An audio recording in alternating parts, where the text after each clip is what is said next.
Emily Hart lived on the fourth floor of an old brick apartment building, the kind that creaked during storms and whistled when the wind pushed through the windows. Every night, no matter how cold it was, she opened the small window above her desk. She said it helped her think, but the truth was something deeper.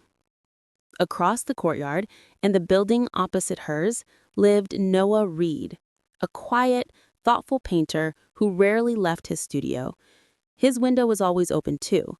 Some evenings, Emily saw him leaning over a canvas, brushing colors like secrets he never spoke aloud.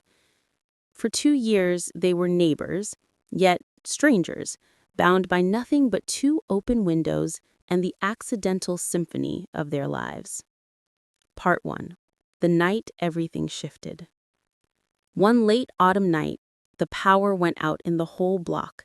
The only lights were candles in random windows and the faint shimmer of the moon. Emily stepped to her window for fresh air, and there he was, Noah, holding a candle, looking at her like he had been waiting for this exact moment. "Cold night," he called gently. "Colder than usual," she smiled back.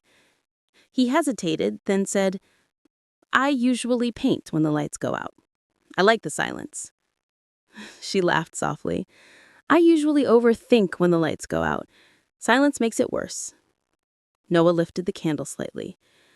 "Wanna not be alone with your thoughts tonight?" She didn't even grab a coat, just walked down the stairs. Part 2. The room full of color. Noah's studio smelled of coffee, paint, and something warm she couldn't name. On the easel stood a half-finished painting, a woman standing at her window, looking at the night sky. She froze. "That's you," he admitted quietly. "I've been painting you since the first night you opened your window." Her heart trembled, unsure if she should run or stay forever. "Why me?" "Because you looked like someone waiting for a story to begin." Emily felt something in her chest shift, a slow, sweet ache. They talked for hours, about dreams, about fears, about the strange comfort of knowing someone without knowing them at all. When Emily finally stood to leave, Noah spoke so softly she almost didn't hear him. "Tomorrow night, leave the window open again."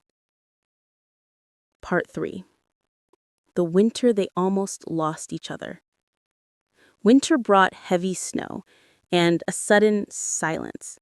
For 3 nights, Noah's window stayed closed, lights off, curtains drawn. Emily's heart sank. Had she imagined everything?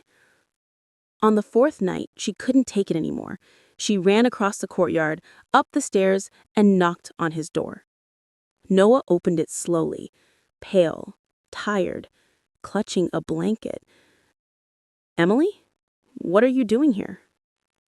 "You disappeared." He gave a weak smile. "Just the flu. I didn't want you to worry."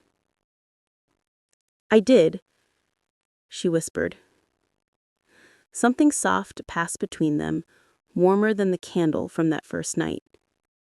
Emily stepped inside and made him tea. He apologized for scaring her. She scolded him for trying to be strong alone. And somewhere during that conversation, their hands found each other. Part 4. The window becomes a door. By spring, the whole courtyard knew. Emily no longer opened her window at night because she didn't need to look across anymore. She was already in Noah's studio, helping him mix colors, reading while he painted, or simply sitting by the window that once connected two lonely hearts. One evening, as the golden hour light washed across the room, Noah took her hand. "You know," he said softly, "your open window saved me." Emily leaned her head on his shoulder. "And you," she whispered, "are the story I didn't know I was waiting for." They kissed, slow, warm, familiar. The kind of kiss you give someone you never plan to lose. Outside, the courtyard wind pushed through the buildings, and somewhere far below, an old window creaked open, as if honoring the beginning of something beautiful.